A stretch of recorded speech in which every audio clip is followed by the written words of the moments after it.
Assalamualaikum warahmatullahi wabarakatuh.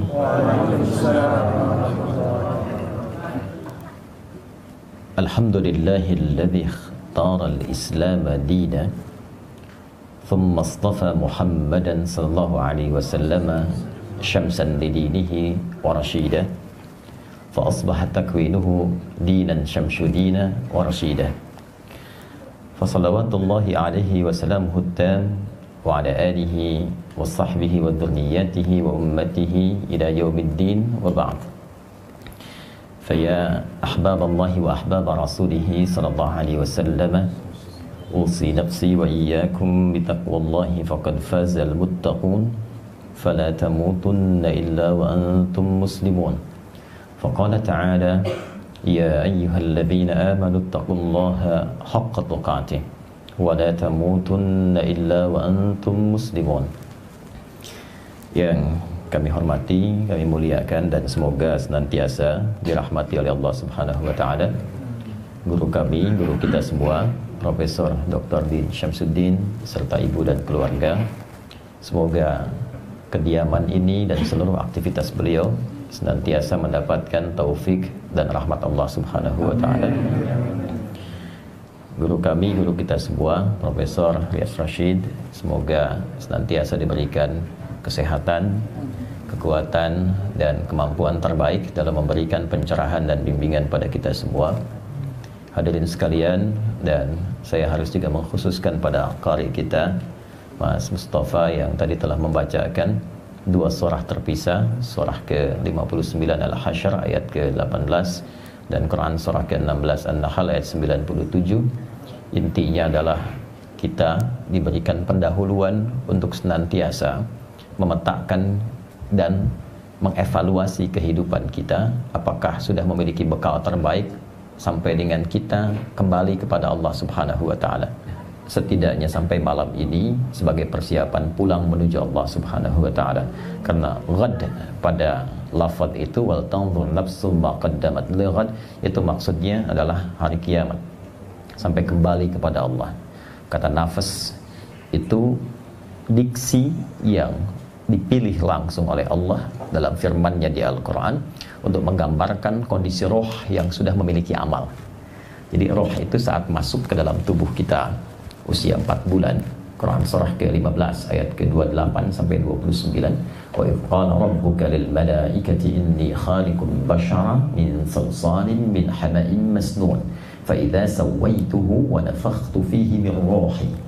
Jadi roh itu masuk, ditiupkan, itu berbentuk roh, ya, belum ada amal, nanti menyatu dengan bagian tubuh secara fisikal. Prosesnya berlangsung nanti dalam hadis Nabi riwayat Abdullah bin Mas'ud radhiyallahu taala anhu yang dikutip oleh Al-Imam An-Nawawi dalam Al-Arba'innya dari 42 hadis, di hadis yang keempat, ya, Nabi Abdurrahman Abdullah bin Mas'ud radhiyallahu taala anhu qala, ya, qala Rasulullah sallallahu alaihi wasallam wa huwa shadiqul masduq, inna ahadakum yajma'u fi batni ummihi 40 yawman nutfah thumma yakunu mithla dhalika 'alaqah thumma yakunu mithla dhalika mudghah thumma yursalu ilayhi al-malak fayanfukhu fihi ar-ruh.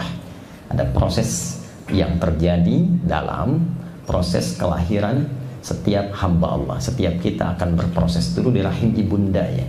40 hari pertama itu proses nanti antara spermatozoa dan ovum. 40 hari kedua berbentuk alaqah, zigot yang boleh menempel di dinding rahim. 40 hari ketiga berbentuk mudghah. 120 hari, usia 4 bulan, diutus malaikat untuk meniupkan roh dengan izin Allah. Nah, nanti terjadi dialog, ya, untuk persaksian kita syahadat pertama di dalam kandungan. Itu ada di Quran surah ke-7 Al-A'raf di ayat ke-172. Wa idza akhadha rabbuka min bani adama min zuhurihim dzurriyyatahum wa ashhadahum, jelas kalimatnya, wa ashhadahum ala anfusihim alastu bi rabbikum qalu bala syahidna. Nah, jadi rohnya masuk. Roh saat nanti menyatu dengan fisik, maka mulai membimbing fisik kita nanti untuk beraktivitas. Nah, segala aktivitas yang dikerjakan oleh fisik itu yang disebut dengan amal. Maka amal itu nanti yang dibawa pulang oleh roh. Ketika roh sudah mendapati amal, berubah namanya menjadi nafas. Dan nafas itu yang pulang. Jadi antara masuk dengan pulang itu beda. Masuk belum ada amal, keluar ada amal. Karena itulah panggilannya saat dipanggil roh itu pulang, itu menggunakan nafas, bukan roh lagi. Quran surah ketiga Ali Imran ayat 185. Kullu nafsin dha'iqatul maut, bukan kullu rohin. Kullu nafs. Nah, nanti yang ditugaskan malakul maut. Quran surah ke-32 ayat yang ke-11. Qul yatawaffakum malakul mautil ladzi wukkila bikum. Nah, kalau amalnya bagus, amal bagus itu amal yang baik yang dinilai langsung oleh Allah sebagai kebaikan. Setiap kebaikan yang disepakati dibenarkan oleh Allah disebut soleh namanya.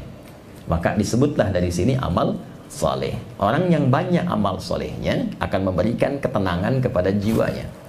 Karena itu hal pertama yang dihasilkan dari seseorang ketika beramal soleh itu ketenangan jiwa. Itu dulu. Kalau kita sholat kan tenang ya. Baca Quran tenang, ya kan? Berdoa tenang. Jadi semua bentuk amal soleh itu dampak awalnya menghasilkan ketenangan. Semua jenis amal soleh di Quran disebut dengan zikir. Salat itu zikir.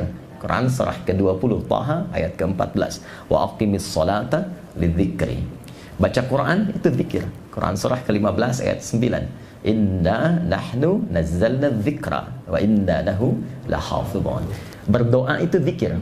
Makanya kan kalau punya persoalan, ya alih-alih bikin status yang tidak jelas di media sosial itu, ya, yang tidak mengentaskan persoalan, lebih enak berdoa kan?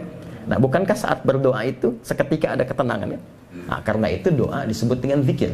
Quran surah ke-7 Al-A'raf ayat 205. Wadhkur rabbaka fi nafsika tadarruan wa khifatan wa dunal jahri minal qaul. Kita pasca salat ya, assalamualaikum warahmatullahi, assalamualaikum warahmatullahi. Zikir kan? Nah, zikir itu kan ketika diucapkan memberikan ketenangan pada jiwa kan? Itu Quran surah ke-4 ayat 103. Fa idza qadaitumus sholata, maka jika telah Anda tuntas mengerjakan salat untuk menambah ketenangan itu fadhkurullaha, segera berzikir. Apa fungsi zikir? Quran surah ke-13 ayat ke-28. Ala bidzikrillahi tatma'innul qulub. Itma'anna yatma'innu. Sifatnya disebut dengan tumanina. Karena itu dalam zikir ada tumanina. Bukankah dalam salat ada tumanina? Ya, maksudnya kalau kita ruku kata Nabi, hatta tatma'inna raki'ah. Jangan langsung bangkit dan jangan langsung baca doa. Tenangkan dulu. Rapikan dulu, biarkan darah mengalir dengan nyaman. Jadi baca doa itu dalam ketenangan. Nah, karena itu salatnya dinikmati. Ya, itulah tumakninah dalam salat. Tumakninah dalam doa. Jiwa kalau terbiasa tumakninah, maka nafas itu akan memiliki tumakninah. Nafas yang punya tumakninah maka disifati dengan mutmainnah namanya. Nah, itu yang pulang. Makanya ketika kita pulang, panggilannya nafas mutmainnah. Quran surah ke-89 Al-Fajr ayat 27 sampai 30. Ya ayyatuhan nafsul mutmainnah irji'i ila rabbiki radiyatan mardiyah fadkhuli fi ibadi wadkhuli. Nah, tadi ayat pertama yang dibaca itu mengingatkan apakah sampai kita duduk di kediaman ini, sampai detik ini sudah merasa mutmainnah belum? Jangan-jangan sampai malam ini belum ada ketenangan itu. Sehingga ketika dipanggil pulang atau diingatkan pun masih belum siap atau gelisah. Sederhana pertanyaannya, kalau ayat itu didengarkan pakai iman, kira-kira sederhananya begini. Hei, kalau malam ini meninggal, sudah siap belum? Ya? Nah, jiwa-jiwa yang terbiasa beramal soleh, kapanpun dipanggil itu nyaman saja. Mau malam ini, mau nanti, mau besok, tenang saja dia. Nah, karena itu jika memang belum mendapati itu, maka disusulkan tadi di An-Nahl ayat 97. Perbaiki imannya, baik lelaki ataupun perempuan. Man amila, siapa yang mengerjakan amalan salihah, perbuatan yang baik, min dzakarin au untha wa huwa mu'min.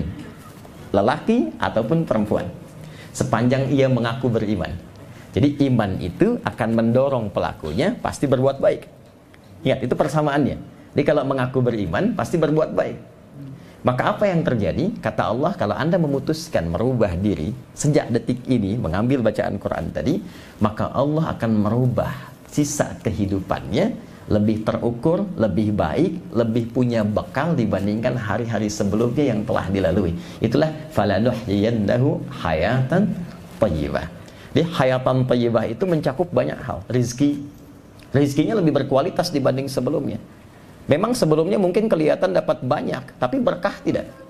Apakah rezeki itu mendekatkan kita kepada Allah? Ada kualitas dalam rezeki itu, atau jangan-jangan bertambah tapi maksiatnya pun nambah juga. Ya. Nah, coba dicek, apakah pakaian yang sudah dikenakan sekarang sudah banyak digunakan untuk ibadah? Jangan-jangan nambah koleksi pakaian yang sudah ada pun belum pernah dipakai sholat. Itu sepedanya tuh yang pernah dipakai dari subuh, ya, mulai olahraga berangkat, sudah pernah dipakai ke masjid belum? Itu dihisab. Sepeda belum pernah dipakai ibadah sudah minta motor. Motor belum pernah dipakai ke taklim sudah minta mobil. Ya. Nah, itu sudah mendapatkan kebaikan belum di situ? Karena itulah kalimat thayyib ketika disebutkan pertama dalam Al-Quran itu bersanding dengan kata halal, dibuka dengan huruf ya, dikuatkan dengan ayyuha, lalu objeknya menggunakan nas. Itu di Quran surah kedua Al-Baqarah ayat 168. Ya ayyuhan nasu. Ya disebutkan sebanyak 361 kali dalam Al-Quran untuk memanggil semua objek dengan semua jarak, baik dekat, menengah, ataupun jauh. Ayyuha disebutkan 150 kali dalam Al-Quran. Ayyunya berfungsi menguatkan munada, haknya menegaskan, mengingatkan tanbih. Jadi ketika Allah mengatakan, hei semua manusia, dimanapun engkau merasa berada, merasa dekat, menengah, atau jauh dari aku ingatkan ya, aku tegaskan ya, selama berkehidupan silahkan bertebaran di bumi. Jadi apapun, kulu mimma fil ardi, silahkan mencari penghidupan. Minimal kan kita katakan mencari sesuap nasi ya, walaupun yang dicari kan kendaraan juga, rumah juga, kan? Silahkan bertebar, silahkan. Tapi halalan thayyiban. Apa itu halal? Halal itu yang tidak ada problem di dalam pandangan Allah Subhanahu wa taala. Kalau itu bisa kita hasilkan, maka semua kegiatan kita itu berubah namanya menjadi hasanah. Hasanah. Hasanah itu setiap perbuatan baik yang punya nilai di sisi Allah. Ya, bukan hanya sholat. Ya, sholat itu disebut hasanah. Quran surah ke-11 ayat 114. Aqimis sholata tarafain nahar wa zulafan minal lail innal hasanat. Jadi setiap kita sholat, kalau diniatkan karena Allah, ada poinnya. Ya, tapi bukan hanya ibadah ritual. Merawat anak, ya, kemudian saling menyayangi suami istri, meniatkan pekerjaan karena Allah itu punya nilai. Setiap dikerjakan satu aktivitas nilainya 10. Quran surah ke-6 ayat 160. Ini nggak apa-apa ya kita Quran hadis ya. Quran surah ke-6 Al-An'am ayat 160. Man jaa'a bil hasanati falahu asyru amsalihha. Nah, ngitungnya tuh bukan begini. 1 2 3 terlalu sedikit. Menghitungnya dalam hitungan Allah tuh 1 keduanya 500 tahun. 2 ketiganya 500 tahun. 3 keempatnya 500 tahun. Nanti setiap poin hasanah itu 1 kedua, 2 ketiga, 3 keempat namanya ajrun. Ajrun. Lahum ajrun ghairu mamnun. Ya, Quran misalnya surah At-Tin, surah ke-95 itu ya. Nah, nanti itu akan dikonfirmasi di akhirat. Itu yang kita sebut pahala. Ya, ini nggak akan ikut. Jadi pakaian yang kita kenakan nggak akan ikut, tapi nilai value yang melekat pada pakaian yang dikerjakan amal soleh itu yang ikut berupa pahala. Nah, itu nanti ditampakkan saat sakaratul maut plus saat kembali kepada Allah di akhirat. Hasanah di dunia dikonfirmasi di akhirat.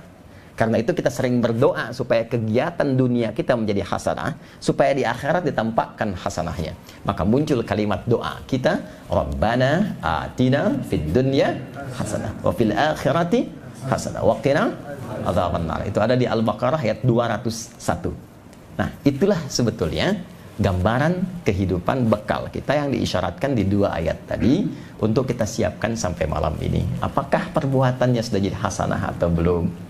Ataukah kalau kita diwafatkan sudah punya bekal yang siap untuk kembali atau belum? Kalau merasa belum cukup bekal, maka cukupkan. Kalau merasa yang kemarin itu banyak yang kurang, maka evaluasi. Jadikan sisa hidup lebih baik daripada sebelumnya, sehingga kapanpun kembali, maka kita lebih bernilai di hadapan Allah Subhanahu wa ta'ala. Nah, itu mukaddimahnya dari apa yang dibacakan tadi. Kita belum mulai ya materi. Karena saya tadi diminta Bang Din tadi terangkan itu dulu. Peci ini bagian dari pengamalan wa amma bi ni'mati rabbika hadis. Jadi saya tuh kalau Allah anugerahkan sesuatu lewat hamba manapun, izin Bang Din, jadi langsung saya kenakan. Dan itu akan membahagiakan orang yang memberi, sekaligus juga saya gunakan pertama kali untuk ibadah dulu. Apapun itu. Ini baru saya kenakan hari ini batik ini juga. Jadi dari ujung kepala sampai ujung kaki saya tidak ada yang beli. Ini juga Allah kasih lewat hamba yang lain. Sama jam tangan sampai ujung kaki. Ya, alhamdulillah. Kan cuma dipakai sementara. Ya, masuk kuburan kan udah nggak dipakai lagi ya. Ganti jadi kain kafan. Kain kafan nggak ada kantongnya. Semua cukup. Nah, jadi itu kisahnya. Alhamdulillah, mudah-mudahan pernah digunakan untuk sujud, pernah digunakan untuk ta'lim. Jadi saya punya alasan ketika dihisab pertama kali, dari mana didapatkan, kemana digunakan. Maka saya punya kebahagiaan di hadapan Allah. Pertama kali digunakan hadir di majlis pengajian Ranting Pondok Labu. Baik, kira-kira itu mukaddimah yang bisa kita sampaikan.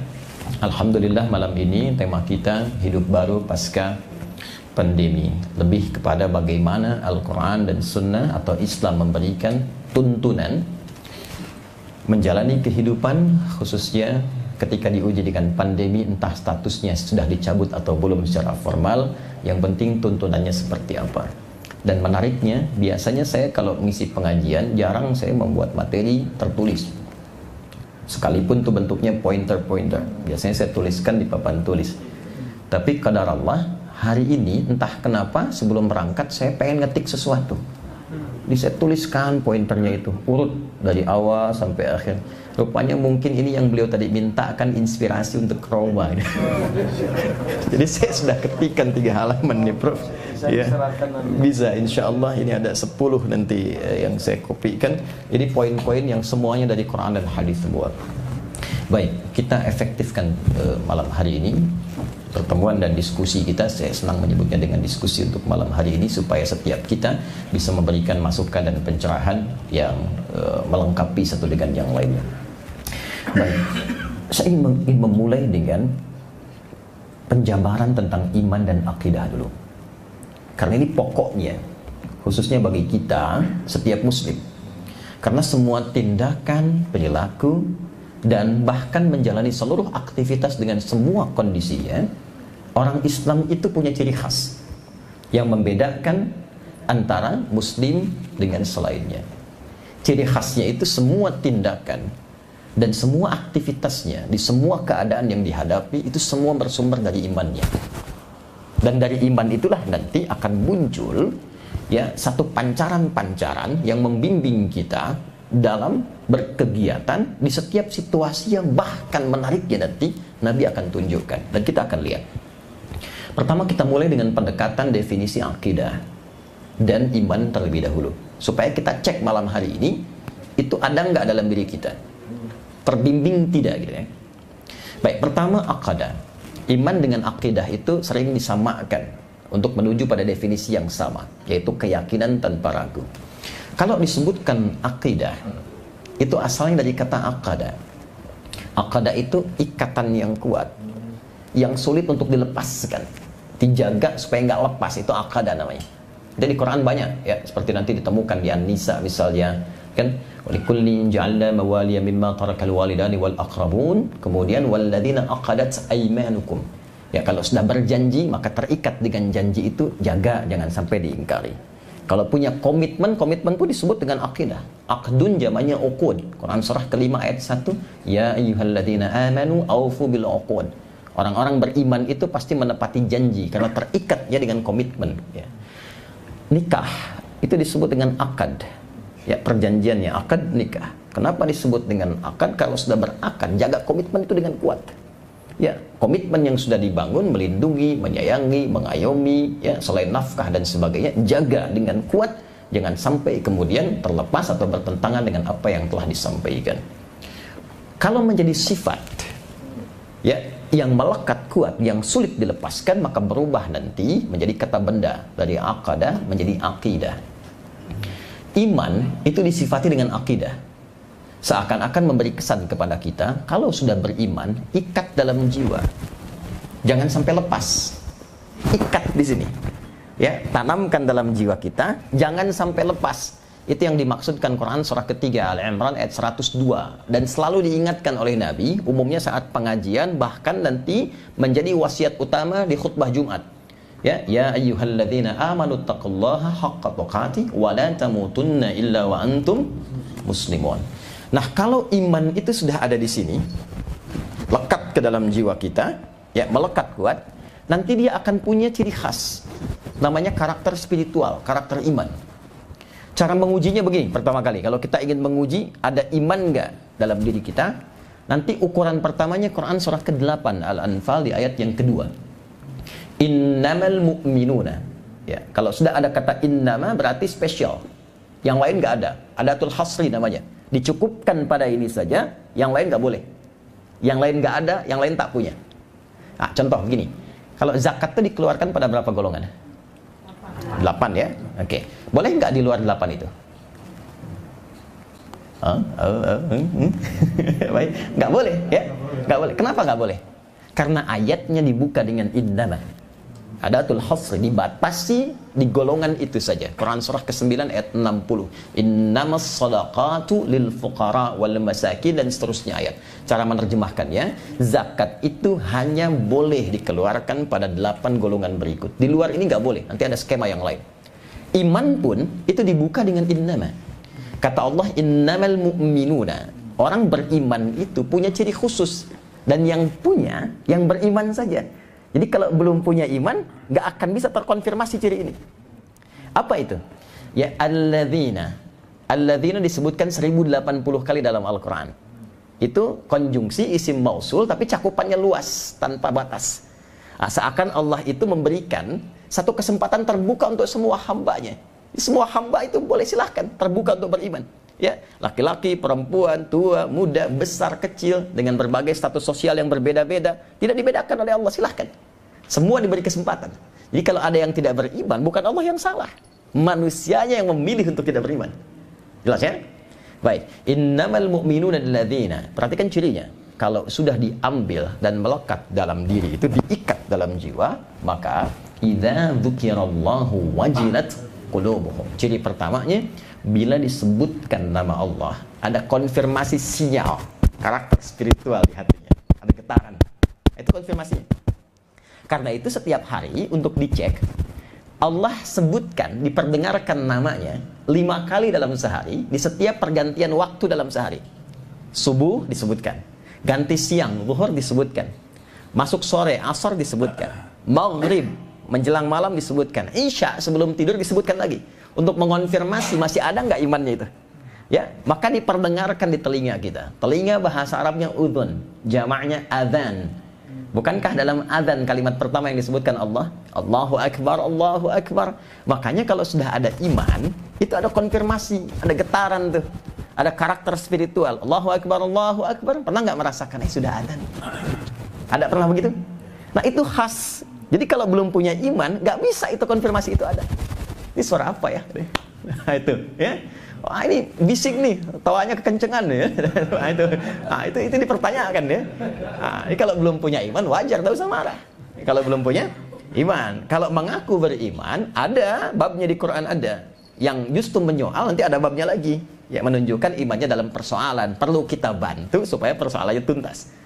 Nah, jadi ini poinnya. Nanti kalau sudah ada konfirmasi, itu disebut dengan karakter spiritual. Nah, dia akan menjadi cahaya yang menuntun semua bagian tubuh kita bersikap dan bertindak. Kalau dia masuk ke dalam akal kita, maka dia akan memberikan cahaya berwujud karakter intelektual. Jangan salah, orang beriman itu kalau benar iman dia dan dilatih sinyalnya kuat, dia akan membimbing akalnya sehingga menguat intelektualitasnya dan menjadi dia manusia yang pintar dengan akalnya. Itu nanti konsepsinya ada di Quran surah kedua, di surah Al-Baqarah di akhir ayat 282, ya, wattaqullaha wa yu'allimukumullah. Anda tingkatkan takwamu kepada Allah. Takwa itu pancaran iman. Karena itu setiap ada kalimat takwa, ada kalimat iman. Dzalikal kitabu la raiba fi hudal lil muttaqin. Siapa muttaqin? Ayat 3-nya. Alladzina yu'minuna bil ghaib. Iman dulu. Kita puasa di Ramadan dibuka dengan iman. Ya ayyuhalladzina amanu kutiba alaikumus siyam. Ditutup dengan kalimat la'allakum tattaqun. Jadi wattaqullah, sepanjang Anda menguatkan iman dengan meningkatkan takwa, kata Allah, saya berikan pancaran bimbingan dari iman itu masuk ke dalam otakmu, ke akalmu, dibimbing engkau untuk mudah mencerna segala hal.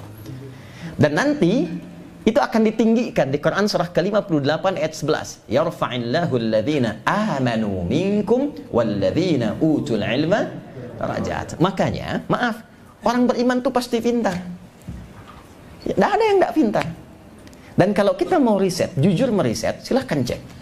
Orang-orang hebat di masa lalu, entah itu fokusnya dalam bidang agama, syariat, Al-Imam Syafi'i, Al-Imam Ahmad bin Hanbal, sebelumnya Imam Malik, Imam Abu Hanifah, apalagi ke sahabat, itu rata-rata mereka memulai dengan meningkatkan ketaatan ritual dulu, aspeknya spiritual. Ya, atau Al-Kindi, Al-Farabi, Al-Ghazali, Ibn Sina, ya, siapa lagi misalnya yang lain, Al-Khawarizmi, semua kalau kita lihat biografinya, mereka memulai dengan imannya dulu. Rata-rata di usia dini sudah hafal Quran. Dan izin Prof, saya mendapatkan riset itu orang Maghrib Maroko yang tinggal lama di London, di Inggris, meriset ternyata orang yang menghafal Quran dengan benar itu disimpulkan bisa meningkatkan kecerdasannya 3 kali lipat dari manusia biasa. Karena dari dini dia sudah melatih dirinya dengan lebih dari 52.000 kosakata. Terus, sehingga mudah mencerna dan menerima yang lain. Makanya ulama besar kita yang menemukan kimia Jabir bin Hayyan, yang menemukan prototipe pesawat terbang misalnya Ibnu Firnas, itu rata-rata hafal Quran di usia dini, 9-10 tahun. Ya. Lalu melatih sholatnya, setelah itu ilmu apapun cepat. Itulah karakter intelektual.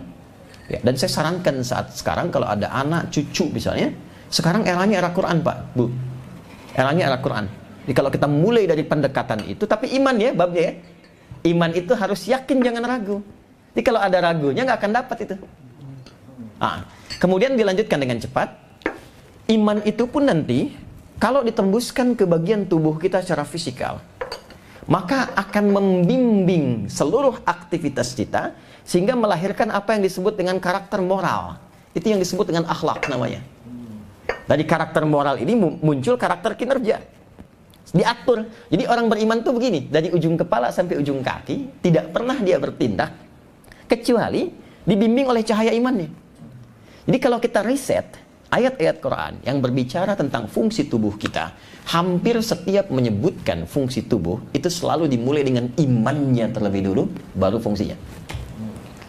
Contoh saya tanya, Bu, Ibu, apa fungsi mata? Melihat, baik. Kalau cuma melihat, kambing pun melihat. Elang melihat. Mata elang lebih tajam daripada kita kan? Elang di atas tuh lihat anak ayam kelihatan. Kita udah naik, anak sendiri nggak tampak ya. Baik. Tapi ingat, mata elang setajam-tajamnya tidak dihisab, mata kita dihisab. Dan kita ini saat tercipta, ingat, kita ini makhluk mulia, melebihi kemuliaan jin bahkan malaikat, apalagi hewan. Karena makhluk mulia, maka Allah menjaga kehormatan semua bagian tubuh kita untuk selalu berada di jalur yang mulia. Itu nanti ada di Quran surah ke-17 ayat ke-70. Walaqad karramna bani Adam. Pakai lam dan qad. Lamnya, ingat, litaukid, qadnya litahqiq. Lamnya menguatkan, qadnya menjamin. Kata Allah, hei, aku tegaskan ya, semua manusia aku cipta bukan hanya fisiknya, aku lekatkan pada fungsi fisik itu semua harus mulia. Makanya muncul hukum haram. Haram itu dari kata hormat. Kenapa muncul hukum haram? Untuk menjaga kehormatan manusia supaya tidak merendahkan dirinya di hadapan Allah yang seharusnya bersikap mulia. Maka turunlah Quran surah Cahaya misal, Quran surah ke-24 ayat 30 untuk laki-laki, ayat 31 untuk perempuan. Ini baru mata. Baru mata. Kul. Itu perintahnya tuh. Kul lil mu'minina, Muhammad SAW viralkan. Saya sekarang senang menerjemahkan dengan viralkan dibandingkan kata kan, karena sekarang musimnya viral ya. Nah, kalau sudah viral, like, share, and komen ya, subscribe. Di subscribe ke TV-mu. Kullil mu'minina Muhammad, viralkan kepada semua pria-pria yang merasa beriman. Perhatikan, imannya dulu, baru yaghuddu min absarihim. Imannya akan membimbing fungsi pandangan di matanya untuk melihat yang baik saja. Gitu. Jadi ada fungsi iman. Jadi iman itu memberikan karakter moral menjadi akhlak, tembus ke karakter kinerja di pandangan kita. Ini cukup dengan beriman, tidak akan mungkin melihat yang salah. Tak akan mungkin melihat maksiat. Karena ketika yang dilihat itu tidak dibenarkan oleh imannya, iman kan dibimbing Tuhan, dibimbing Allah. Tidak dibenarkan oleh Allah, maka seketika akan dipalingkan. Maka mustahil bisa korupsi. Mustahil bisa menipu, mustahil bisa mencuri. Melihat yang tak baik saja sudah nggak bisa. Nanti turun ke lisan juga imannya dulu sebelum lisannya. Nanti pindah ke Quran surah 49 tuh, ayat 11 sampai 12. Ya ayyuhalladzina amanu, hai semua pemilik iman. Imannya dulu. La yashar qaumin qaum. Lisanmu tidak akan pernah digunakan untuk mencela orang lain. La yaghtab ba'dukum ba'dha, enggak akan bikin hoax. Jadi kalau iman itu sudah ada, lisan itu pasti baik. Kata Nabi, man kana yu'minu billahi wal yaumil akhir falyakul khairan aw liyasmut. Ya, siapa yang merasa beriman pada Allah dan hari akhir dan yakin akan dihisab, lisannya pasti akan dituturkan pada yang baik. Itu dari ujung kepala ke mata, turun ke lisan, ya sampai ke ujung kaki. Makanya ketika dia melihat sesuatu yang tak baik, itu bisa kompak lisan dan mata tuh bersamaan. Anda pengen lihat ceramah di YouTube, tapi yang muncul gambar yang tak bagus, iklan yang aneh gitu kan. Nah, itu seketika nggak usah diminta lagi, berpaling begini. Dan lisannya cepat. Quran surah ketiga ayat 133. Wasari'u ila maghfirah. Dia istighfar tuh. Astagfirullah. Ya. Dan itu nggak ada yang terlambat, nggak ada. Lisannya istighfar, matanya nggak berpaling. Astagfirullah. Yang bagus. Itu nggak ada. Cepat itu. Nanti kalau sudah terbiasa, itu semua kegiatan yang tadi dikerjakan itulah ibadah namanya. Orang yang beribadah namanya abdun, jamanya ibad. Nanti kalau sudah jadi ibad, dipuji oleh Allah sampai langkah kakinya. Turunlah surah Al-Furqan itu. Wa ibadur rahmanil ladzina yamshuna 'alal ardi hauna wa idza khatabahumul jahiluna qalu salama. Jadi idealnya insan beriman itu pasti setiap pikiran, setiap pemikirannya, setiap rasanya, tindakannya semua akan terkontrol oleh imannya sehingga pasti menjadi baik. Nah, untuk menjadi baik ini, maka Nabi ditugaskan oleh Allah. Ini poinnya. Ditugaskan oleh Allah untuk menerangkan bagaimana melatih iman itu dan menjalani kehidupan dari yang paling sederhana sampai yang paling kompleks, menghadapinya seperti apa. Sehingga semua kegiatan itu dibimbing oleh iman, sekaligus melatih supaya sinyalnya kuat. Maka inilah yang menyebabkan setiap kegiatan kita, dari mulai bangun tidur sampai tidur lagi, pasti ada bimbingan imannya yang diformalkan melalui doa. Kalau Bapak Ibu mau cek dan jujur untuk membuktikan dan menguatkan keyakinan kita bahwa Islam ini benar, bukan rekayasa Nabi Muhammad, tapi langsung agama yang dibenarkan oleh Allah dan bisa kita komparasikan dengan keyakinan manapun yang ada di muka bumi. Hanya di Islam yang semua kegiatannya dari bangun tidur sampai tidur lagi pasti ditemukan doa di dalamnya. Dan setiap kegiatan doanya nggak sama, beda. Bangun tidur ada doanya? Halo, apa doanya? Alhamdulillahilladzi ahyana ba'dama amatana wa ilaihin. Bahkan dibimbing cara bangunnya. Anda buka Sunan Abu Daud nomor hadis 1367 dari Ibnu Abbas radhiyallahu taala anhuma. Ibnu Abbas itu anak kecil, dari kecil ya, usia 3-4 tahun ya, itu sangat cinta dengan Nabi karena ayahnya selalu mendekatkan di majlis Nabi. Singkatnya, satu saat ingin melihat cara bangun tidur malamnya Nabi dan sholat malamnya Nabi, maka menginaplah di rumah bibinya Sayyidah Maimunah, tidur di samping Nabi. Maka apa yang disampaikan beliau dikutip oleh Imam Abu Daud ya, As-Sijistani. Beliau namanya Sulaiman As-Sijistani. Cuman saking hafalnya banyak hadis sampai menyebut hadis itu lunak sekali lisannya. Ini sahih, ini dhaif, ini begini, sampai orang mengatakan begini. Kata Ibnu Qayyim Al-Jauziyah, kalau dulu ada Nabi Daud bisa melunakkan besi dengan tangannya, ini bisa melunakkan hadis dengan lisannya. Maka disebutlah Abu Daud. Ya. Oh.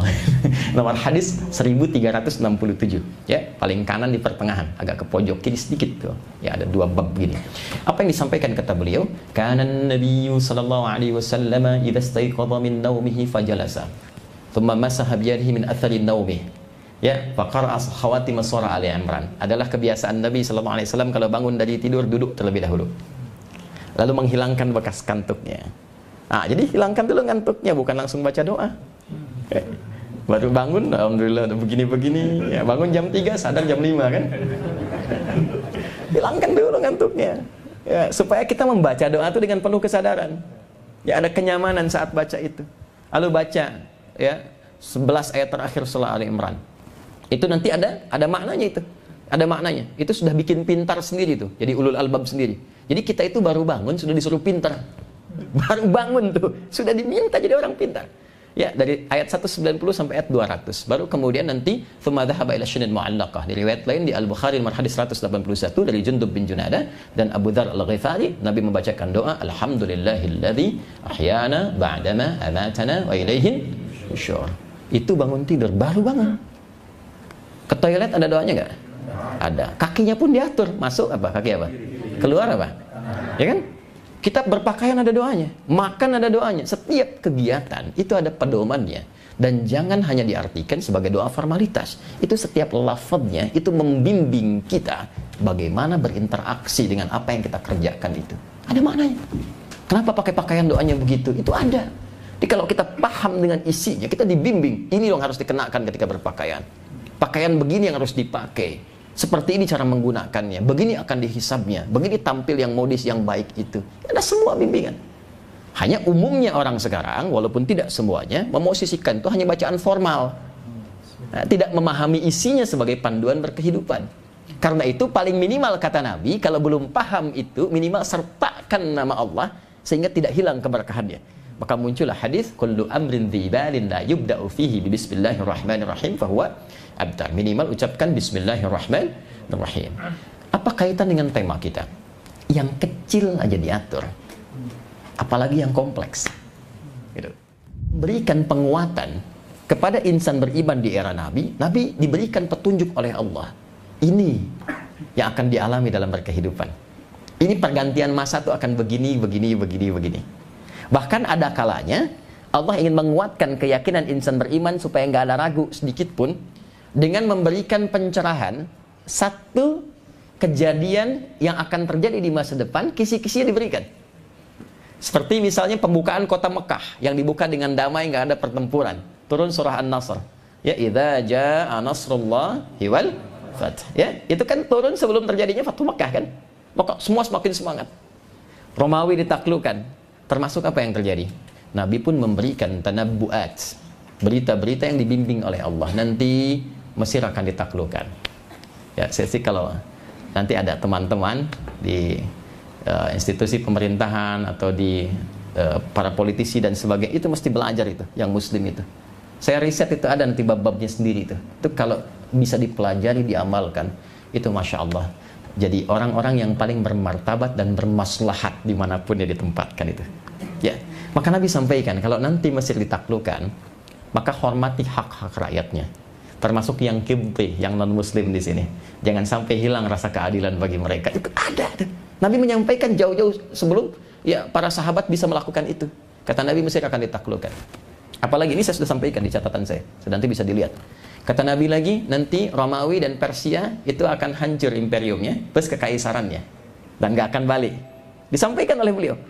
Lalu apalagi? Umar nanti akan syahid. Setelah Umar syahid akan terbuka ada beberapa persoalan, pintu-pintu fitnah. Nanti Hudzaifah al-Yamani hadisnya. Utsman akan syahid, akan diuji dengan banyak sekali ujian-ujian, tapi berhasil dan masuk surga. Apalagi yang disampaikan Nabi? Di antaranya yang paling menarik adalah tentang wabah dan pandemi. Itu sudah ada. Dan itu dialog yang terjadi dengan istri beliau tercinta Sayyidah Aisyah radhiyallahu taala anha. Saking dahsyatnya tentang bab ini, Al-Imam Ahmad bin Hanbal sampai menulis kitab, ya, satu kitab, dan di isi kitabnya itu ada bab khusus tentang wabah, tentang pandemi ini. Ya, itu nama kitabnya Al-Fathur Rabbani fi Tartibil Musnad Ahmad Ibnu Hanbal Asy-Syaibani. Ya, itu lengkap sekali. Kalau terjadi wabah, ini yang harus dilakukan. Ya, kalau nanti ada terjadi di satu tempat, yang di dalam situ jangan keluar, yang di luar jangan masuk. Baru itu aja kan?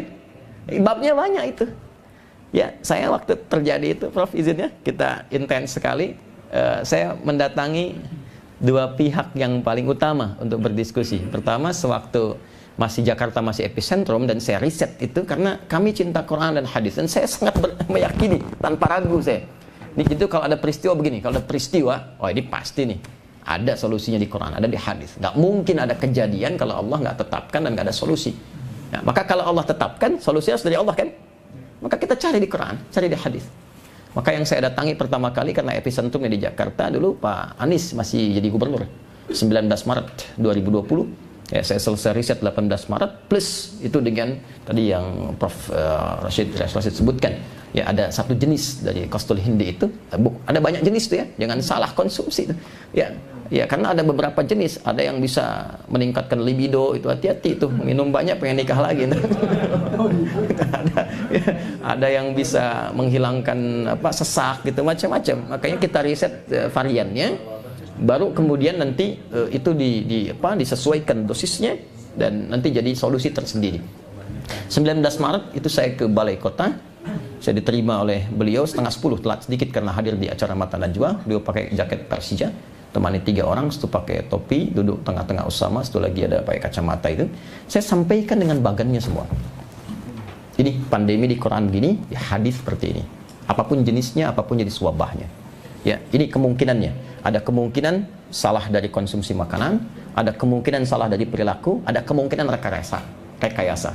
Kalau ada rekayasa, nasabnya ke sini nih. Tuh. Itu sebelum yang Bosman Wardigu macam-macam tuh bikin video itu. Itu kita sudah sampaikan itu. Ya, sampai kekinian kan ramai kan? Ya, secara tinjauan politik begini, tinjauan ekonomi begini dan sebagainya. Lalu saya sampaikan solusinya apa? Ini yang konsep yang kemudian dikenal dengan lockdown. Ya, ini konsepnya ini yang diutarakan oleh Nabi begini. Lalu ada yang masih ingat social distancing, physical distancing, itu sudah ada. Itu pemikirannya siapa? Ya, Amr bin As. Hadisnya ada, ini saya cantumkan di sini. Sudah ada, tenang, nanti teman-teman bisa dibagi itu. Ya, ada semua. Ini konsepsinya begini, perdebatannya begini, diskusinya seperti ini. Dan yang paling menarik, apa yang terjadi setelah itu? Dan yang paling dahsyat lagi, ini yang paling dahsyat. Di suasana apa wabah itu muncul? Di suasana apa? Karena Nabi pun memberikan gambaran perkembangan generasi manusia itu nanti akan terjadi begini, begini, begini sampai berakhir kehidupan. Akhir kehidupan itu yang disebut dengan kiamat. Dan ada tanda-tandanya. Ada pertengahannya, ada gerbang pembukanya, ada kejadiannya sampai nanti puncaknya, sampai nanti berakhir kehidupan. Nah, kalau terjadi pandemi seperti wabah dan sebagainya, nanti ada juga kejadian menyertai itu. Di fase mana kita ada? Contoh, Nabi menyampaikan sallallahu alaihi wasallam. Ini hadisnya sahih di Al-Bukhari. Satu kali nanti akan terjadi kerumitan dalam menemukan kebenaran dan kesalahan. Sehingga yang kebenaran sulit diungkap, bukan nggak tahu itu benar. Tahu, orang tahu itu benar, tapi sulit diungkap. Dan orang tahu itu salah, tapi rasanya kesulitan menetapkan itu sebagai sebuah kesalahan. Dan yang paling dahsyat, salah bisa benar, benar bisa salah. Padahal orang tahu itu mana yang benar, mana yang salah. Terjadi nggak? Halo? Ini kan namanya ta'aqubul khairi wasyarri. Saya sebutkan di sini, nanti ada hadisnya. Ya. Dan apalagi munculnya orang-orang aneh, ya, dan dai-dai palsu. Ya, orang aneh itu begini, orang yang tidak punya kompetensi di bidang agama, tapi bicara masalah agama. Ada banyak ya. Baik. Jadi semua berfatwa gitu. Kan nggak boleh mau praktek tuh nggak boleh harusnya kan? Dokter mata ngobatin mata kan? Nggak boleh ngobatin jantung ya. Nah, ini saya kadang-kadang suka bingung Prof itu ya. Izin. Jadi kalau ekonom aja ini haknya itu. Ya, kalau masalah politik politisi itu. Tapi kalau masalah agama, semua kasih fatwa. Yang ekonom, yang ini, yang itu. Semua bicara. Tapi yang dahsyat itu di hadis Muslim nanti. Hadis nomor 11, bab Muqaddimah, sampai dengan 12. Nabi menyampaikan sallallahu alaihi wasallam, ya hadis sayati, ya zamanun. Di riwayat lain, unasun. Akan tiba satu masa, sekelompok orang, yuhaddithunakum. Hati-hati, akan memberikan kepada kalian materi-materi atau beretorika atau menyampaikan apapun. Tapi kalimatnya, bima lam tasma'uhu wa la yasma'unahu aba'ukum, yang akan membuat kalian kaget, ya. Jangankan kalian, orang dulu pun yang dengar itu bisa ikutan kaget juga. Jadi Abu Jahal pun kalau dengar ikut kaget juga itu. Oke, saya tanya begini. Tapi menariknya begini, nanti di Quran kalau kita lihat ciri-cirinya, itu orang retorikanya cantik, kalimatnya menarik, logikanya bagus, sehingga seperti meyakinkan. Itu ada di Al-Baqarah ayat 204 nih. Wa minan nasi may yu'jibuka qawluhu fil hayatid dunya wa yashhadullaha 'ala ma fi qalbihi wa huwa aladul khisam. Kadang-kadang katanya kata-katanya menarik dan dia pakai dalil, dipotong-potong ayat tuh. Enggak disempurnakan. Dia potong sini, potong situ, seakan memberikan pencerahan padahal sifatnya merusak. Dan itu paling bahaya. Ya, paling bahaya kata Quran. Nah, pernah dengar ini enggak? Pernah dengar? Semua agama sama, menuju pada Tuhan yang sama. Cuman caranya beda-beda. Pernah dengar itu enggak? Itu kalau Abu Jahal dengar itu dulu, itu bisa kaget juga tuh. Ya, karena sejahiliyah-jahiliyahnya orang jahiliyah. Catat ya, sejahiliyah-jahiliyahnya orang jahiliyah, itu mereka tidak pernah terfikir itu konsepsi apa yang disampaikan tadi. Ya, jadi saat kalah Abu Jahal. Kalah. Jadi saat rombongan orang-orang delegasi Quraisy itu yang belum beriman, saya selalu katakan belum beriman sehingga punya harapan ya saudara kita itu bisa beriman ya. Datang kepada Nabi, ya malam-malam mengatakan begini, Muhammad SAW, kita nggak usah berselisih lah, nggak usah ribut ya. Sudah, begini saja. Kita damai, saling toleran aja. Nanti malam ini kami nyembah Tuhanmu. Ya kan? Besok kamu nyembah Tuhan kita. Tapi lihat kalimatnya, kita memang beda. Tapi jangan sampai perbedaan ini membuat kita berselisih. Udah, malam ini kami nyembah Tuhanmu, besok kau nyembah Tuhan kita. Jadi jahiliyah pun masih menetapkan kita beda. Ya. Dan mengakui ada perbedaan dalam keyakinan. Makanya nanti turun ayat surah Al-Kafirun itu, ya. Al-Kafirun kuliah ayyuhal kafirun, viralkan kepada orang-orang yang masih menutup diri. Itu sopan kalimat Quran itu. Makanya Abu Jahal dan kawan-kawan itu nggak marah disebut kafir. Ya, nggak marah. Ya, kafir itu dari kata kafara. Orang Inggris menyerap dengan cover. Cover itu dari bahasa Arab. Dari sukar dari bahasa Arab, sugar. Gula itu dari bahasa Arab. Nah, cover itu dari bahasa Arab, kafara. Kafara itu sesuatu yang menutup sehingga isinya nggak kelihatan. Ada cover buku, dalamnya nggak kelihatan. Orang yang menutup diri sehingga belum mau menerima sesuatu masuk ke dalam dirinya, namanya kafir. Jamaknya kafirun. Makanya kalau diterjemahkan halus sekali. Islam tuh lembut gitu.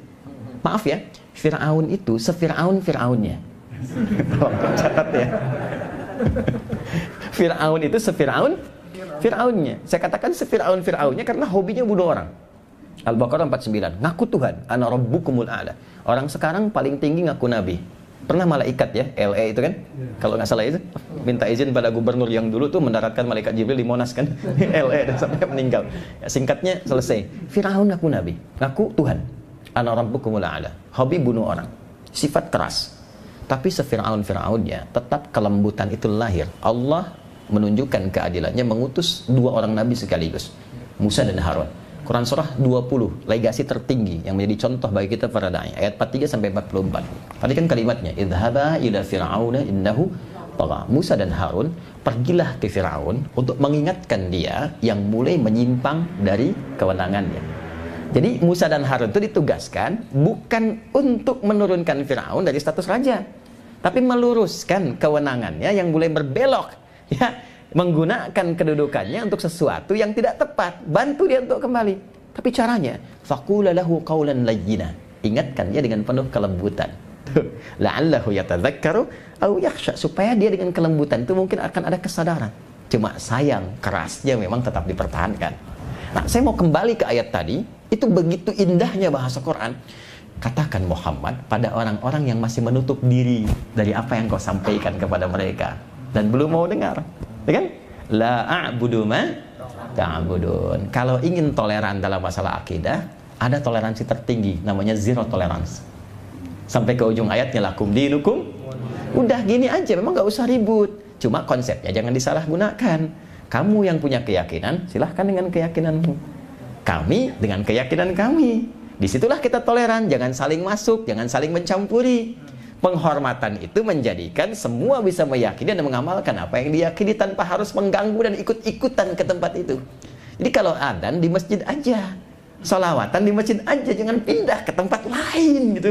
Ya. Dan tidak ada pengakuan di orang jahiliyah, semua agama sama. Tapi ingat ya, di situ tidak pernah disebutkan di ayat kapan kejadiannya dan siapa yang mengalami. Ada konsep dalam ilmu tafsir, kalau tidak disebutkan kapan kejadian, siapa yang mengalami, maka kejadian itu potensial terjadi lagi di masa depan dengan tokoh-tokoh yang berbeda. Ya, baik. Pernah ada orang sekarang menawarkan misalnya untuk konsep ya ngajak-ngajak untuk pindah agama, pernah ada? Ya kan, Car Free Day kan karnya yang free kan, tapi tawarannya kan banyak ya. Jadi kalau ada yang ngajak-ngajak agama lain, sampaikan terima kasih, cuma Anda datang terlambat. 15 abad yang lalu ada seperti Anda turun ayat gitu kan, turun surah. Tapi sekarang ada hal yang lebih daripada itu. Nah ini saya katakan ada panduan dalam Islam untuk mengatasi itu semua, tapi nyata terjadi kan ya. Jadi situasi pandemi yang kita alami diiringi juga dengan kondisi-kondisi yang kita mesti waspada. Yang ketiga apa lagi? Yang ketiga, ditemukan situasi-situasi yang sangat unik. Ya, kalau saya mau rincikan, teman-teman sekalian, Bapak dan Ibu, jadi saya buat beberapa ini, yang ini pada akhirnya kita akan dituntun bagaimana bersikap. Ya, akan dituntun bagaimana bersikap. Baik, ini saya ada rincikan dan semua hadisnya saya ambil dari hadis yang sahih semua. Jadi saya cukupkan misalnya, kalaupun dari Abu Daud, saya ambil yang sahihnya, saya Abu Daud ya. Tirmidzi saya ambil yang sahihnya. Baik, yang terakhir yang ingin saya tunjukkan, maaf, ada polarisasi dan perpecahan. di kalangan umat Islam. Ada sekarang demikian? Ada. Jadi kalau saya tadi katakan, maaf, ada orang-orang yang mulai menyampaikan paparan pemikiran mulai menyimpang. Ada dai-dai yang berfatwa ngutip-ngutip ayat Al-Quran, tapi tidak sesuai dengan petunjuk Quran dan hadisnya, hanya untuk mencari kepentingan duniawi. Ada mulai berbenturan satu dengan yang lainnya. Menariknya, bukankah ini yang dialami saat ini, bahkan dalam situasi pandemi? Nah, pertanyaannya, kalau kita mau khususkan bab pandemi, pandemi itu sudah pernah terjadi di masa lalu. Tapi yang ini belum ada. Di masa Umar sudah ada wabah, ta'un. Pandemi ada, sampai jadi endemi, sampai hilang. Tapi nggak ada perpecahan pada masa itu, belum ada. Nggak ada pemikiran seperti yang sekarang kita rasakan demikian.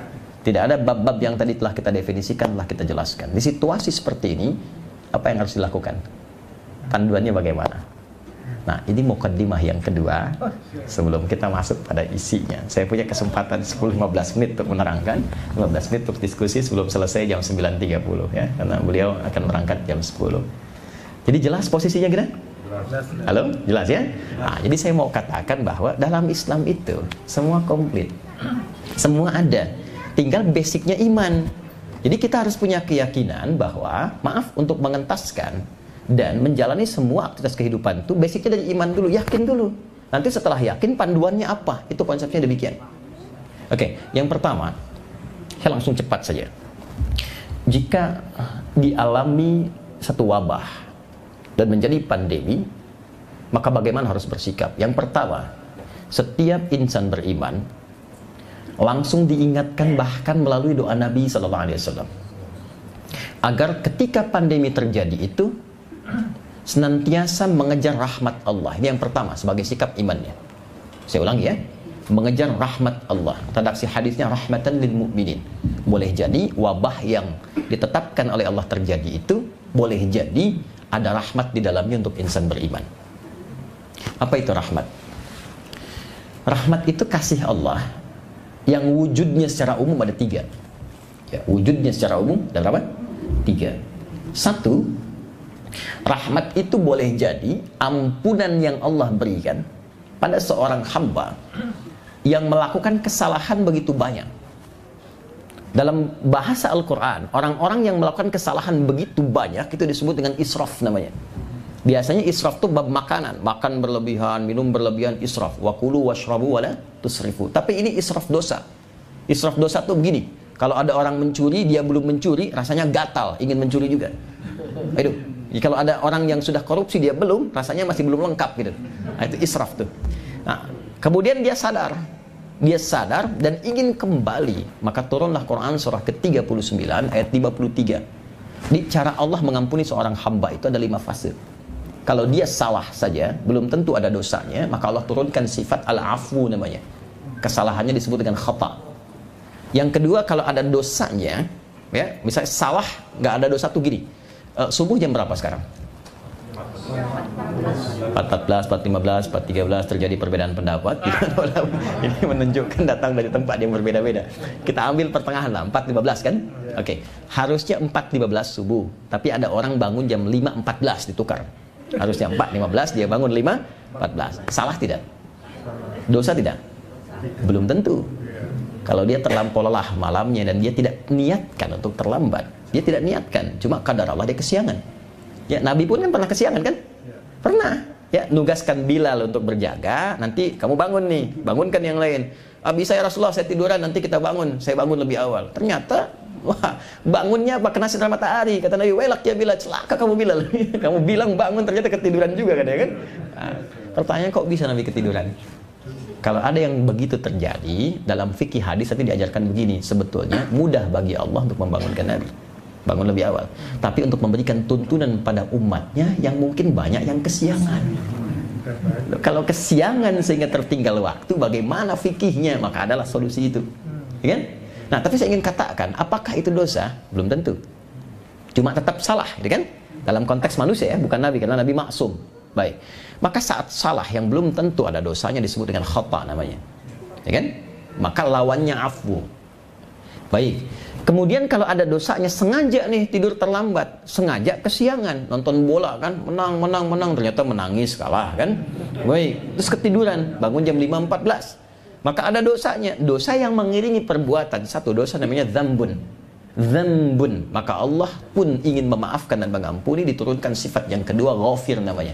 Quran surah 40 ayat yang kedua itu, ya, sampai dengan ketiganya, ghafiridz dzambi wa qabilit taubi. Ghafir dengan dzambun. Kalau terakumulasi sudah terlambat, ngajak orang lain. Sholat kan nomor 2, nonton dulu nomor 1, gitu kan? Diajak orang lain, maka berubah, berakumulasi menjadi dzunubun. Dzunubun. Maka nanti berubah sifat Allahnya untuk mengampuni juga, dari ghafir menjadi ghaffarun. Itu ada di surah Nuh ayat ke-10 ketika umatnya Nabi Nuh berakumulasi doanya, ngancam, pengen lempar dan sebagainya, maka dia berdoa, faqultu astaghfiru rabbakum innahu kana ghaffara. Sudah dia terlambat, ngajak orang terlambat, mencela orang sholat. Itu terlampau soleh itu orang-orang itu, gitu kan? Dia celak juga. Maka pindah kalimatnya, dzunubun ma'adzulmi. Ada zalimnya. Maka diturunkan sifat yang keempat, namanya ghafurun. Ya, ala afu, kemudian ghafir, ghafar, ghafurun. Sudah dia terlambat, ngajak orang terlambat, mencela orang yang sholat, dan juga setelah itu dia datangi, ya, dan iseng-iseng melemparinya misalnya. Maka itu israf namanya. Itu israf. Maka saat israf pun turunlah nanti surah yang 39 ayat 53. Itulah rahmat, rahimun, sifat yang kelima. Ya. Maka Allah sampaikan, qul li'ibadiyalladzina asrafu ala anfusihim la taknatu min rahmatillah.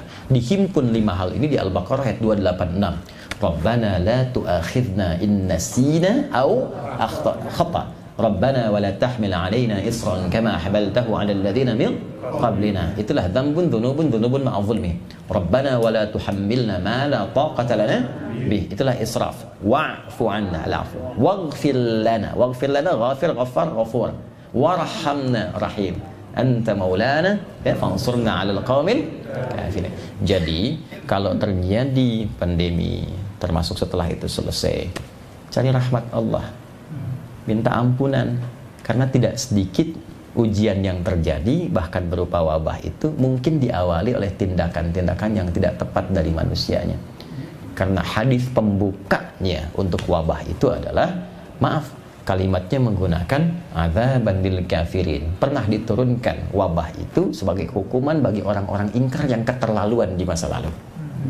Jadi ada peristiwa-peristiwa tertentu yang sudah diingatkan susah, dilarang juga tetap dipertahankan, ya, sampai diingatkan dengan potensi-potensi keburukan yang terjadi tetap dilakukan. Biasanya cara mengingatkan yang terakhir yang Allah tunjukkan dengan menurunkan hukuman berupa adab. Contoh, maaf ya, orang-orang yang berbuat liwat, homoseksual, ya, dan sebagainya itu biasanya kalau kita riset di Quran tuh hukuman-hukumannya kalau bukan likuifasi, langsung ditelan oleh bumi itu, boom gitu, ya, atau diturunkan nanti batu-batu dan sebagainya, menghujani mereka sampai meninggal keseluruhannya, ya kan? Nah, artinya apa? Artinya ada perbuatan buruk tertentu yang sebetulnya ini membahayakan bagi kehidupan kemanusiaan, membahayakan bagi generasi, dan nggak bisa diberitahu, nggak bisa diingatkan, bahkan dibentuk hukum di situ. Maka untuk mengingatkannya bahwa ini salah, diturunkanlah kemudian musibah. Ya, tapi musibah ini nanti ada yang menimpa orang yang salah saja, tapi ada musibah tertentu juga yang akan dialami bersamaan orang yang tinggal di situ, membersamai orang-orang salah itu. Ada di lingkungan itu. Itulah yang kalau ada maksiat tertentu dilakukan, kadang-kadang turun kemudian musibah, yang musibah itu bisa mengenai bahkan orang soleh yang ada di situ.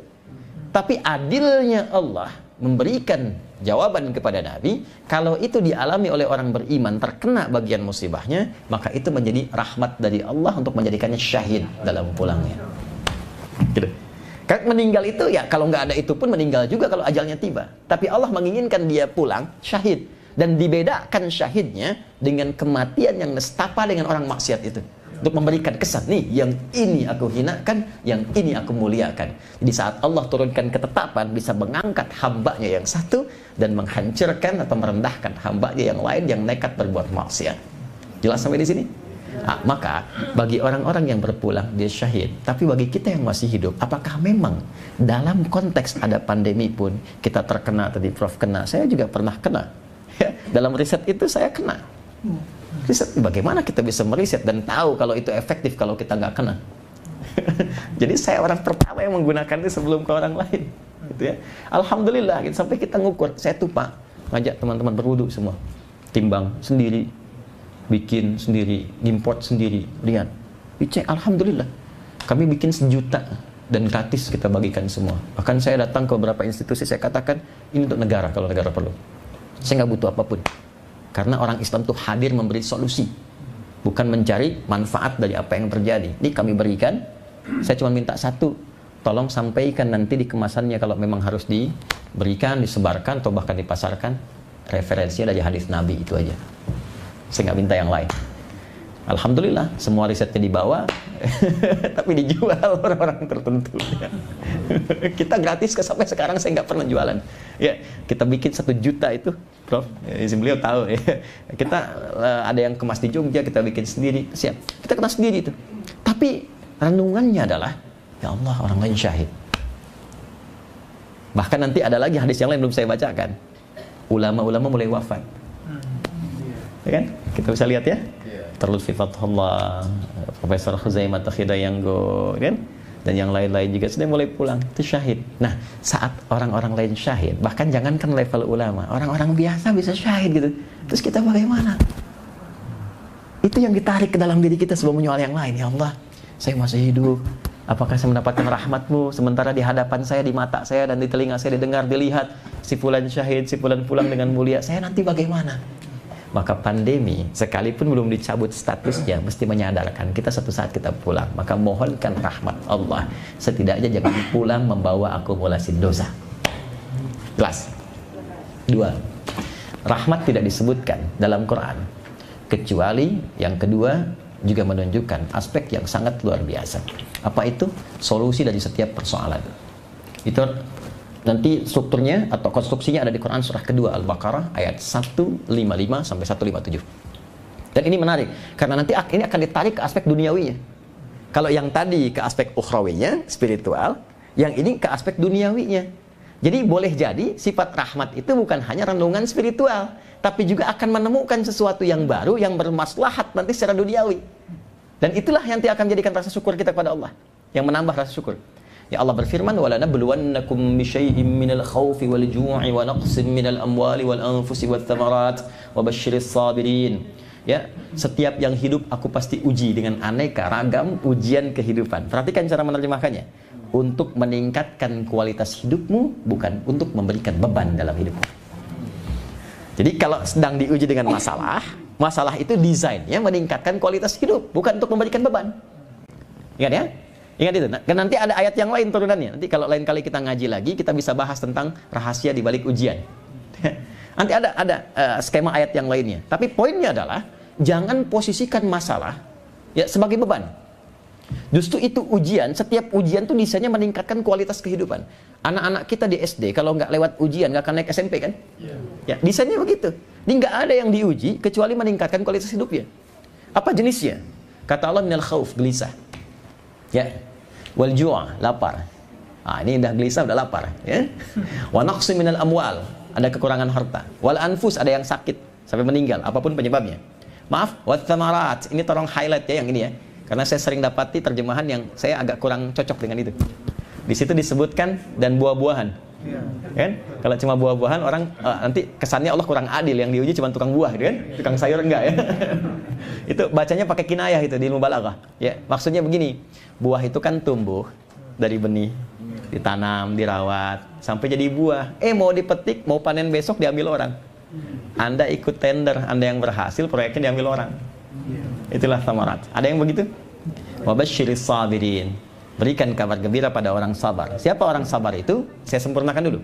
Alladzina idza asabathum musibah qalu inna lillahi wa inna ilaihi. Orang sabar itu cirinya sederhana kata Quran. Orang yang diuji dengan apapun, mengalami apapun, dia sadar itu titipan Allah. Dan Allah punya kehendak dengan itu. Dikasih ujian pandemi, wabah, Allah pasti punya kehendak. Itu maksudnya. Ya, ikuti aja dulu. Karena Anda berkeluh kesah pun nggak akan menghilangkan itu. Ya, termasuk dengan jabatan. Anda dititipkan oleh Allah jabatan tertentu, itu pasti Allah punya kehendak di situ. Maka belajar bab tertentu, kitabul imarah. Belajar bagaimana menata jabatan dan menggunakannya dengan baik. Anda punya dapat titipan harta, pahami, oh ini ujian, Allah punya kehendak di balik itu. Maka belajar Kitabul Buyu', kitab tentang bisnis, ya, bagaimana mengelola harta dan sebagainya. Nah sekarang ada pandemi terjadi, ada wabah. Nggak mungkin terjadi kalau Allah nggak berkehendak. Ada apa kehendaknya di situ? Maka salah satunya Allah menginginkan setiap hamba mendapatkan rahmat. Maka masuk ke ayat 157, ketika kita bersabar dan meniti rahmat dari situ, ulaika alaihim shalawatum mir rabbihim wa rahmah. Orang-orang yang sabar menerima itu, mengikuti kehendak Allah dan berinisiatif untuk mencari solusi dari situ atas petunjuk Allah, maka dipuji oleh Allah, diberikan rahmat. Rahmat itu yang menjadikan dia wa ulaika humul muhtadun, dapat solusi menyelesaikan dia. Nah, di antara sifat rahmat di situ, tinjauannya apa? Mengentaskan kesulitan-kesulitan yang mungkin terjadi. Ya, saat pandemi ada apa saja? Ada orang kesulitan alat kesehatan. Ternyata selama ini kita kekurangan alat kesehatan. Ya kan? Kita belajar dari situ. Maka sebelum orang lain buat, ayo, masa nggak ada sih di PKU mau sama dia? Yang punya banyak itu rumah sakitnya. Apa nggak ada 1-2 orang yang berinisiasi membuat alat-alat canggih supaya kalau nanti ada situasi ke depan yang mirip sudah ada alatnya seperti itu. Apalagi perangkat-perangkat kesehatan. Ya, tentang isolasi, tentang riset bagaimana pengaruh kadar garam tertentu, ya, yang dapat bisa meningkatkan kekuatan untuk mendapatkan oksigen tertentu. Ya, sehingga ada yang ke pantai, ada yang kemana. Bisa nggak ada penemuan dari situ dibikin satu alat tertentu? Yang kalau ada orang sesak napas, nggak harus mahal-mahal dapat alatnya. Saya waktu kejadian, saya kumpulkan teman-teman, kita ada kelas Quran, namanya At-Taisir Learning Center. Ada profesi-profesi tertentu, kurikulumnya Quran. Izin Prof, diantara itu ada nanti kelas pebisnis, ada 400 orang. Dari direktur sampai tukang cukur. Saya sampaikan, ini trennya akan begini nih. Masker, itu sebelum ramai masker. Karena saya dari Jepang, saya dari Korea, saya lihat begini. Coba bikin masker. Dari kain dulu. Itu begitu dibikin, baru sekali klik, udah puluhan ribu, ratusan ribu, sampai ke Rusia. Sampai ke Rusia. Di saat orang lain kesulitan, dan masih naikkan harga dan sebagainya. Ya, dan apa yang terjadi pada saat itu, saya bilang, ini bukan cari untung. Di saat seperti ini yang didapatkan rahmat Allah dan memberikan solusi pada yang lain. Maka apa yang terjadi? Bisa mengakomodir orang-orang di PHK di tempat lain. Kerjakan ini, ambil dari sini, tutup CSR-nya. Dan termasuk perusahaan yang tidak kolaps waktu terjadi COVID. Ini orang-orang kayaknya akan beralih nih ke transportasi ramah nih, akan sepeda. Saya minta sebagian teman-teman cari nih sepeda yang cocok, cari perangkat dan sebagainya. Maka mulai riset. Jadi tidak pernah ada peristiwa kecuali di situ ada solusi dan ada maslahat. Maka ketika kita mengalami apapun, sifat ulul albab yang beriman itu membimbing kita untuk meriset. Jiwa spiritual kita mengoreksi diri, bermuhasabah, tapi intelektual kita membaca itu sebagai peluang. Lihat ada apa di balik itu? Ada kreasi apa? Ada inovasi apa? Ya, ada faktor ekonomi apa di situ? Atau secara globalnya lihat ada rencana apa dari luar itu? Ya, apakah ini dibuat? Karena kan wabah itu ada 3 jenisnya. Ya, ada yang direkayasa dan nasabnya ini tersambung. Ada yang kedua kemudian mohon maaf karena perilaku tadi. Ada yang ketiga karena salah makan. Ya, di hadis Muslim itu ada orang makan kelelawar berpotensi menyebarkan virus, ya, kemudian menyebar jadi wabah ada. Nah, dan beberapa yang lainnya. Itu yang kedua rahmat. Yang ketiga adalah doa. Rahmat itu ketika Allah berikan itu untuk mengabulkan doa yang dimohonkan. Maka saya yakin sangat luar biasa. Doa itu kan turunan ibadah kan? Bukankah saat COVID ibadahnya lebih banyak? Ya kan? Lebih banyak ke dalam, yang nggak pernah khutbah, bahkan jadi khatib Idul Fitri. Khatib Idul Adha, banyak ngaji. Sudah dikasih COVID, sampai ada di rumah, belum mau ibadah juga, dengan cara apa lagi diberikan kesempatan untuk ibadah? Sudah dikasih COVID, belum mau jadi imam juga, dengan cara apa lagi mesti jadi imam? Itu poinnya. Nah, sekarang pertanyaannya, ketika kita membahas yang besar-besar, yang kecil dikerjakan dulu. Saya ambil aspek yang kedua, rahmat tadi, tentang pergerakan dunia. Ini saya kasih, ini rahasia ya, tapi live ya. Gak apa-apa lah. Contoh begini, ini saya sertakan di sini.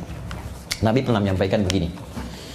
Ada satu masa, orang Islam itu akan menembus Hind dan Sind. Hind itu India, Sind itu Pakistan. Terjadi gak? Terjadi. Tapi nanti ada hadis lain yang sahih. Bahwa nanti ada perjuangan di ujung-ujung kehidupan. Dan itu pembuka salah satu di India. Dan garisnya yang naik apa? Akan muncul Islamofobia. Akan muncul antipati terhadap umat Islam. Akan muncul rasa pertentangan, bahkan mulai inisiatif penyerangan pada umat Islam. Itu dari India. Terjadi gak? Itu baru pembuka. Nanti ada hadis turunan lainnya. Makanya orang Islam itu bacaan jangan aneh-aneh. Ya, kita tuh udah punya Quran, punya hadis, itu aja yang riset. Lalu kembangkan dengan kekinian, referensi kekinian, kita riset, kita kembangkan, diskusi. Itu yang valid, itu yang otentik. Yang dimainin TikTok. Kan yang dibaca yang nggak jelas. Sekarang Yahudi aja hampir tiap menit mereka riset hadis-hadis dalam Islam. Itu baru tentang yang saya sampaikan. Contoh lain. Wah, ini jadi global nih, bro. Izinnya akan terjadi koalisi Jazirah Arab dengan nanti garis keras di Yahudi, mungkin yang sekarang jadi Israel itu. Akan ada nanti koalisi membentuk fakta pertahanan bersama. Ya, akhirnya nanti akan ada hadis-hadis tentang pembebasan wilayah Jazirah. Itu nanti di ujung-ujung tuh. Coba sekarang cek secara politik global, sudah ada belum fakta pertahanan bersama? Ya, ada, silakan cek tuh. Nyata nggak? Nyata. Ya, akan terjadi pergeseran nih. Ya, mulai dari mana? Dari Eropa Timur. Sekarang sudah terjadi. Cina naik. Nah, itu kalau Anda riset di hadis-hadis, ya, pergerakan tentang perubahan-perubahan karakter, tentang pergerakan global, itu kita akan temukan itu. Nah, yang paling menarik adalah gerbangnya apa? Saya kasih contoh ya, ini belum dibuka sih ke publik, tapi ya live lah, apa jadinya gitu. Pernah ingat hadis Nabi? Akan ada lomba-lomba bikin bangunan besar. Pernah kesana? Ya? Bangunan tinggi, ya? Pernah dengar hadis itu? Jangan tanda-tandanya. Saya kurang lebih 2 bulan lalu itu sudah mendapatkan tawaran untuk, unik juga nih, ya, mendapatkan satu slot apartemen yang dekat dengan Masjidil Haram, dan dikasih desain itu. Ini yang harga ₦1 juta, 2 juta real, 3 juta real. Itu semua desainnya, ini Ka'bah, ini semua bangunan tinggi semua. Semua bangunan tinggi semua.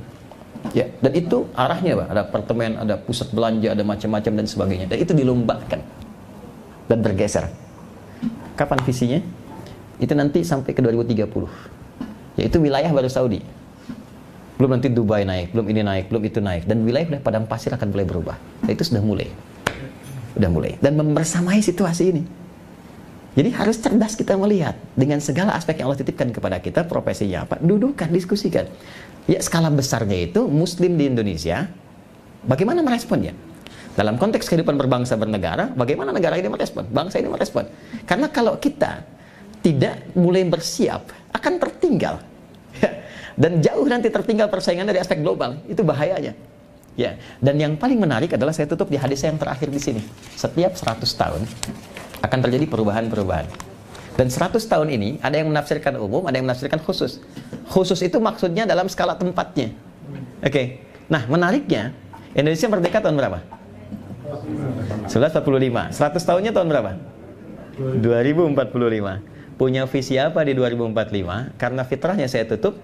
Ketika terjadi suasana-suasana yang tidak ideal, misal seperti pertentangan tadi, hal-hal yang tidak diinginkan, terjadi pergolakan yang tidak sehat dan sebagainya, maka hadisnya mengatakan di tahap-tahap itu akan muncul orang-orang baik yang lahir ke permukaan. Dan orang-orang itulah yang akan merubah keadaan menjadi lebih baik, berkeadilan, berkemajuan, mencerahkan, sehingga rahmat Allah turun di tempat itu. Nah, karena itu kalau mengalami seperti ini, pertama jadi orang baik. Yang kedua berani aktif. Karena kalau nggak aktif, yang tidak baik yang masuk. Oke, kan terjadi persoalan sekarang. Orang tidak baik masuk dianggap biasa. Orang baik masuk dipersoalkan. Tapi jangan heran, di hadis sudah ada. Sudah ada di hadis itu. Bada al-Islamu ghariban fasayaudu ghariba. Orang-orang itu ketika kedatangan Islam membawa kebaikan dianggap aneh. Maka akan muncul satu masa orang-orang baik dianggap aneh. Nah, jadi berbahagialah, fatuba lil ghuraba. Maka berbahagialah orang-orang aneh itu. Nah, sekarang Anda orang aneh atau orang biasa? Ya, dengan semua aspeknya. Jadi kalau ada di bisnis yang tidak baik, Anda orang baik, masuk ke bisnis itu, perbaiki. Kalau di kampus ada yang tidak baik, Anda yang baik, maju ke situ, perbaiki. Ya? Ya, termasuk di bab politik, di bab yang lain, karena Islam itu luas. Ketika dipraktekkan menjadi rahmatan lil alamin. Rahmatan lil alamin itu bukan hanya tertuang di Quran, bukan hanya di hadis, bukan untuk dicetak di kitab-kitab tebal, tapi untuk dirasakan dalam konteks kita berkehidupan. Itu poinnya. Maka itulah hidup baru pasca pandemi yang kita alami sekarang. Tinggal pilihannya kembali kepada kita. Apakah kita mau menjadi bagian dari orang-orang yang baik, yang bisa menularkan kebaikan itu sehingga terasakan manfaatnya dalam kehidupan kita. Silahkan praktekkan, bedakan rasanya, rasakan bedanya, dan pasti akan terasa bedanya. Saya kira saya cukupkan dulu. Kita punya 15 menit sebelum kita pamit. Ya, terima kasih. Assalamualaikum warahmatullahi wabarakatuh.